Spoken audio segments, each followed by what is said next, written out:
はい、気ままな親父の趣味チャンネルです。このチャンネルでは北海道の北部の情報を中心に紹介していこうと思っております。今回の動画は JGC 春季を兼ねまして北海道旭川市からベトナム最大の都市ホーチミンに旅行に行った動画のパート1です。皆さん、ホーチミン行ったことがありますか？ホーチミンはベトナムの商業・経済の中心地であり、ベトナム最大の都市です。東洋のパリと呼ばれたフランス統治時代の影響が残る街並みはとてもおしゃれさを感じることができる都市なんじゃないかなと思います。パート1の動画では北海道の旭川空港から羽田空港、成田空港からタンソニアット空港まで移動した動画になります。この動画の中では成田空港、キャセイパシフィック航空並びに JAL のラウンジについても紹介しております。 4K 映像かつ20言語の字幕を歯車マークから選択して最後までご視聴いただければ幸いです。私は2022年9月にベトナムホーチミンを旅行した動画を作成しております。また2022年11月にベトナムの首都ハノイを旅行した動画も作成しております。これらの動画をまだご覧いただけてない場合はご視聴いただければと思います。今回の旅行は北海道旭川からベトナムホーチミンまで日本航空 JAL で旅行しております。はい、今回も北海道の真ん中旭川空港から動画をスタートしたいと思います。ホーチミンには前回2022年9月に行きました。7ヶ月ぶりのホーチミン、おじさん楽しみですね。この日旭川空港に到着したのが午後7時ぐらいだったと思いますが、駐車場がかなり埋まっておりました。私は空港に来るとテンションが上がっちゃうんですよね。飛行機に乗らない時でもランチを食べによく旭川空港に行っております。これから旭川空港の中に入っていこうと思います。今旭川空港1階に入ってまいりましたが、私は e チケット控えを持っておりましたので JAL のチェックインカウンターでチェックインをしました。私はチェックインを済ませた後2階にありますフードコートで食事をしました。今回はスパイスカレーの人気店農家屋です。このお店のメニューです。私は麻婆キーマカレーとフォーのセット1370円とホッケのフライ520円を注文しました。私が今回注文しました麻婆キーマカレーとフォーのセット1370円とホッケのフライ520円です。麻婆キーマカレーはスリランカカレーのような味でスパイスが効いておりまして美味しかったです。この後ベトナムに行くのにフォーを食べちゃったんですが、スープが塩味で本場の味に近いんじゃないかなと思いました。そして北海道名物のホッケのフライはサクサクで美味しかったですね。飛行機に乗る前からおじさん満足できました。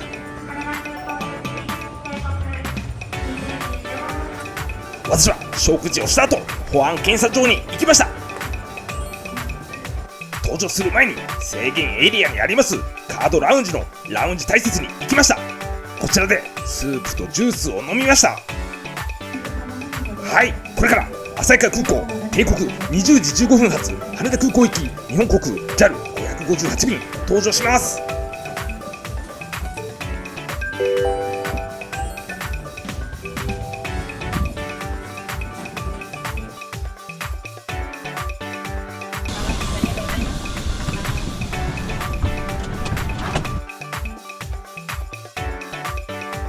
今回は席が混んでおりましたので窓は席を予約することができませんでした。今回登場した飛行機はボーイング737でした。この機種は国内地方路線や近距離国際線をカバーする機材として活躍している機種です。ボーイング737の燃料消費量は1時間あたり3320リットルだそうです。旭川空港から羽田空港までの飛行ルートをモニターでご覧ください。この便の区間マイルは576マイルです。旭川空港から羽田空港までの距離は約 927km です。この旅行の最終目的地でありますホーチミンタンソニアット空港までは成田空港から2706マイルありますので、ホーチミンまではまだまだ遠いですね。機内ではスカイタイム桃とブドウを飲んで JAL の機内誌でありますスカイワードを見ておりました。今回座った座席が後ろの方の座席でしたので機内から出るのに時間がかかりました。私は CA さんに挨拶をいただいた後機内を出ました。ここから手荷物受け取り所まで距離がありましたので、再生速度を5倍以上にしております。私はここでスーツケースを受け取って出口を出ました。この後京急電車に乗るため改札口に向かいました。私は改札を通過する前にこちらの切符売り場でスイカのチャージをしました。私は京急線羽田空港第1第2ターミナル駅23時7分発印旛日本飯田駅に乗りました。今回宿泊しました浅草橋のホテルまでは羽田空港から約 18km、 最寄りの浅草橋駅までは50分ぐらいで行くことができます。浅草橋駅に23時51分に到着しましたが、この時間でもかなり乗客が乗っておりましたので電車から出るのが大変でした。今回宿泊したホテルはホテルルートイングランド東京浅草橋です。こちらのホテルは浅草橋駅からも近く、大浴場もあっておすすめだと思いました。私は宿泊しました浅草橋のホテルから東京シティエアターミナル T キャットにタクシーで移動して、そこからバスで約 71km の距離があります成田空港に向かいました。東京シティエアターミナル通称 T キャットは羽田空港並びに成田空港へバスで直接アクセスができる場所ですので、大きな荷物を持っている方などにはここから移動するのが便利だと思います。成田空港行きの時刻表をお示ししておりますが、成田空港までは約1時間ぐらいで行くことができます。こちらでチケットを買うことができます。それに加えてウェブでも購入ができますので、乗る便を決めている方はウェブで購入された方が良いと思います。 T キャットの2階にはセブンイレブンやマクドナルドが影響しておりました。それでは成田空港行きのバスに乗りたいと思います。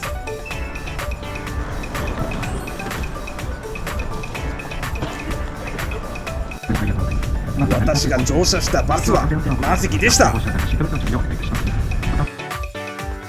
途中東京の景色を眺めておりました。奥に見える駅は新木場駅です。東京シティエアターミナル T キャットから約1時間で成田空港第2ターミナルに到着することができました。成田空港第2ターミナル出発ロビーの様子です。私は最初にフライトボードを撮影するために保安検査場の方に来ました。私が乗る予定のホーチミン行き JAL758 便は17時45分発でした。こちらのフライトボードの中で一番遠い便はメキシコシティ行きの JAL8200 便、区間マイルが7003マイルでした。一度乗ってみたいですね。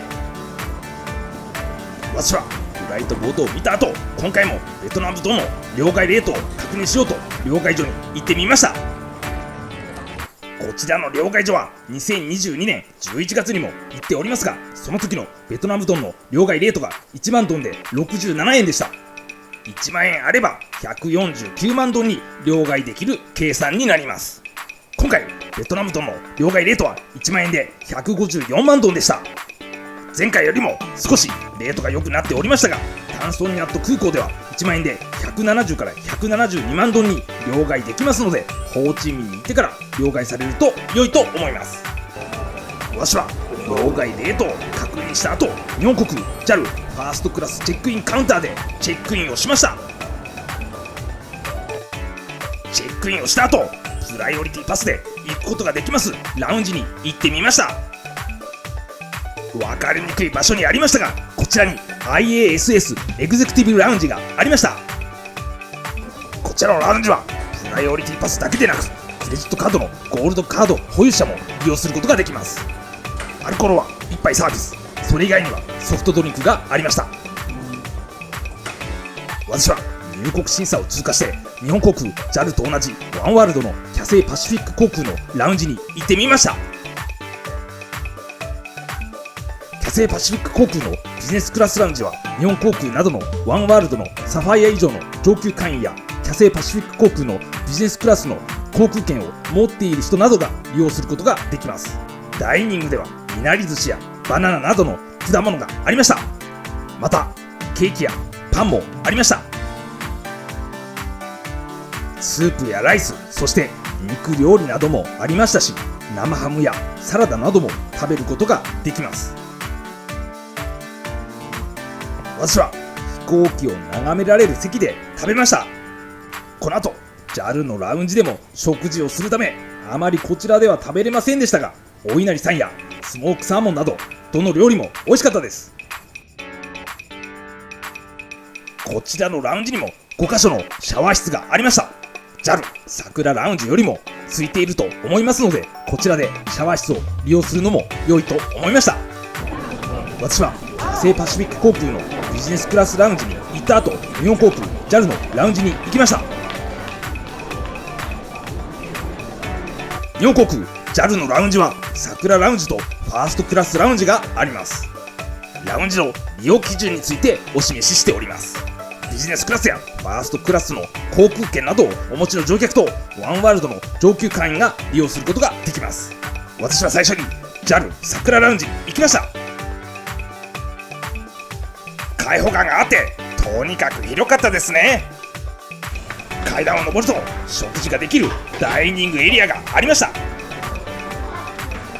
ダイニングのメニューをお示ししております。私は今回中華丼と鶏のココナッツミルクスープ杏仁豆腐を注文しました。こちらで料理をよそってくれます。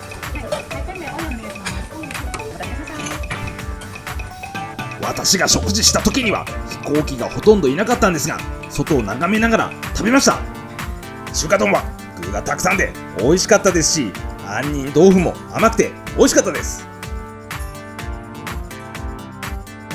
次に行きましたのが JAL ファーストクラスラウンジです。こちらの通路を抜けていきますとダイニングエリアがありました。食事の注文やシャワーの予約はテーブルに QR コードがあるんですが、それをスキャンすると右の画面からできます。すべてのメニューをお見せしておりませんが、様々なメニューをいくらでも注文することができるんです。私は黄色で囲んだメニューを注文しました。ドリンクコーナーには高級なシャンパンですかねもありましたし、ソフトドリンクや焼酎、日本酒、ビールなどがありました。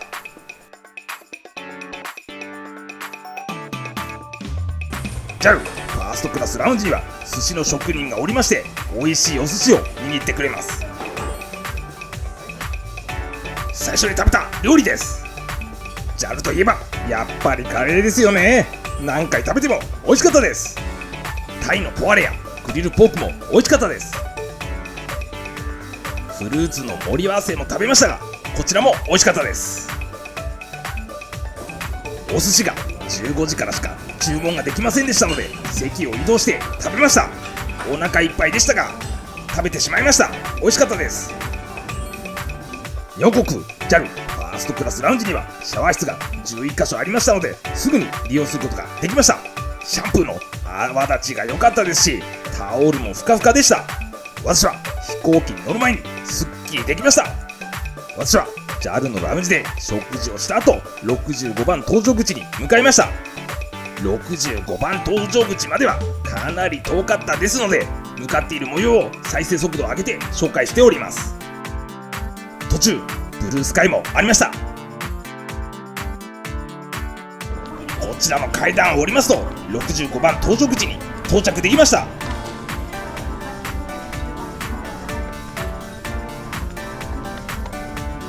はい、成田空港17時45分発ベトナムホーチミン行き日本航空 JAL759 便搭乗開始します。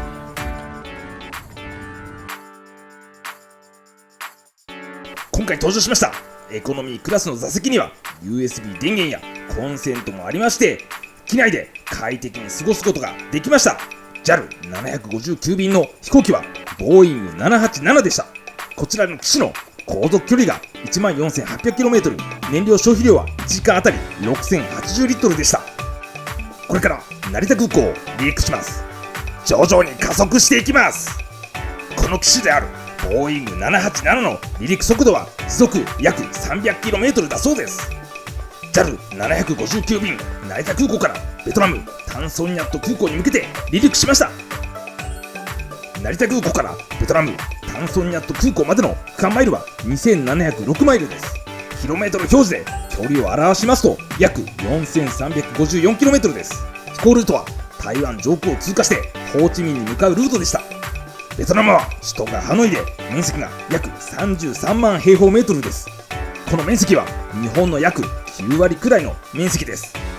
人口は1億人を超え、近い将来日本の人口を超えると言われております。ホーチミンはハノイから約 1600km 離れているそうです。ホーチミンはベトナム南部に位置しておりまして、ベトナム最大の都市です。人口は約900万人で東南アジア有数の都市でもあります。ハノイまでは約 1600km 離れておりますが、カンボジアの首都プノンペンまでは約 230km、 こちらには記載しておりませんが、タイの首都バンコクまでは約 860km だそうです。成田空港を出発して1時間半ぐらいで機内食が出てきました。エコノミークラスの機内食のメニューは2種類から選択できましたが、 CA さんがおすすめしておりました若鶏とレンコンのおこわ、柚子の香りを私は食べました。成田空港のラウンジでたらふく食べてしまいましたので、全てを食べることができませんでしたが、若鶏とレンコンのおこわはとても美味しかったです。タンソンニャット空港が近づいてまいりますと、ホーチミンの夜景が見えてまいりました。タンソンニャット空港はホーチミンの中心部にある空港のため夜景が綺麗でした。成田空港から区間マイル2706マイル、飛行時間約5時間半でベトナムタンソンニャット空港に到着できました。機内から出た瞬間、暑さを感じましたね。入国審査場まで通路を歩きましたが、結構距離がありました。移動している模様を紹介させていただくため、再生速度を上げて紹介しております。この時入国審査はかなり混んでおりました。入国審査を無事に通過した後、スーツケースを取りに行きました。手荷物検査をした後、到着ロビーに出ることができました。この時23時ぐらいでしたが、両替所などが営業しておりました。タンソンニャット空港の両替所のレートを紹介させていただきます。2022年9月の両替レートもお示ししておりますが、その時よりも少しレートが良くなっておりました。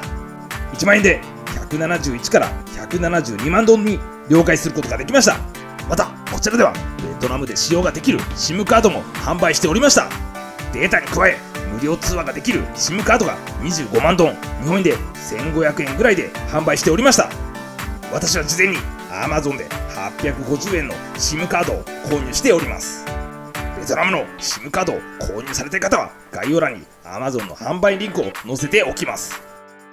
私は両替をした後、配車アプリのクラブでドライバーと合流するため外に出ました。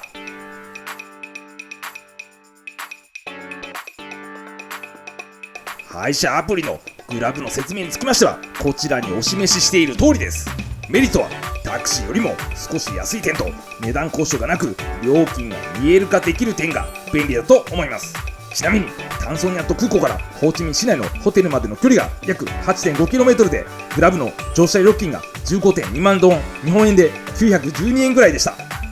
私はグラブのドライバーを探すのに20分ぐらいかかってしまいましたが、なんとか見つけて乗車することができました。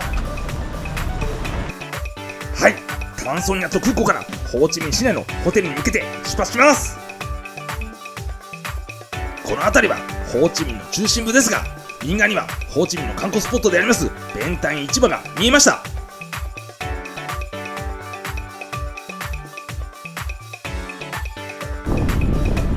タンソンニャット空港からグラブを利用して約30分でハッピーライフグランドホテルスカイ&バーに到着することができました。今回宿泊しましたハッピーライフホテル&スカイバーは、以前ロータスセントラルホテルと言われていたホテルです。こちらのホテルは4つ星ホテルで、観光スポットのベンタン市場にも近く、後で紹介させていただきますが、部屋も快適です。そして朝食も美味しいので、とてもおすすめできるホテルだと思います。私が到着した時間が深夜にもかかわらず、スタッフの方は笑顔で応対していただきました。それでは部屋の中に入っていきたいと思います。トイレと奥にシャワールームがありました。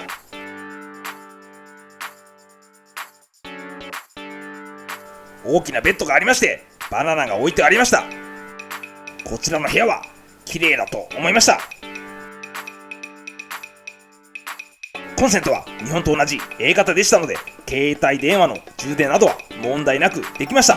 トイレも日本のイナックス製のシャワートイレでしたので、ウォシュレット好きのおじさんには本当にありがたかったです。私はホテルにチェックインした後、ホーチミンの日本人街レタントン通りにありますマッサージ店に行きました。配車アプリのグラブバイクに乗って向かっております。レタントン通りには日本の飲食店やカラオケラウンジなどがたくさんあります。またマッサージ店も遅くまで営業している店があるんです。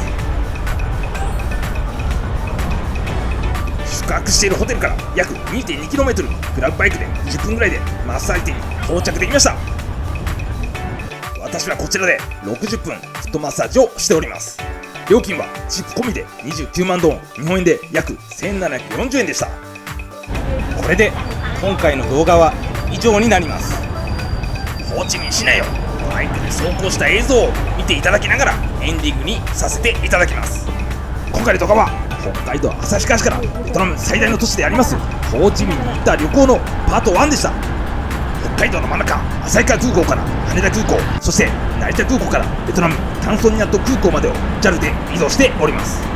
成田空港では香港の航空会社キャセイパシフィック航空のビジネスクラスのラウンジや日本航空 JAL 桜ラウンジ、ファーストクラスラウンジにも行くことができました。今後作成予定のパート2の動画ではホーチミンで美味しいものを食べた様子などを中心に動画を作成していこうと思っております。作成した際はそちらの動画もぜひご覧いただければと思います。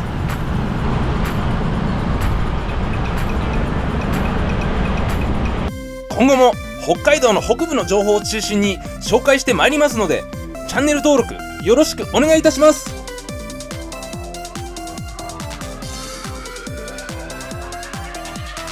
成田空港 JAL ラウンジのカレー何回食べてもうまかったね。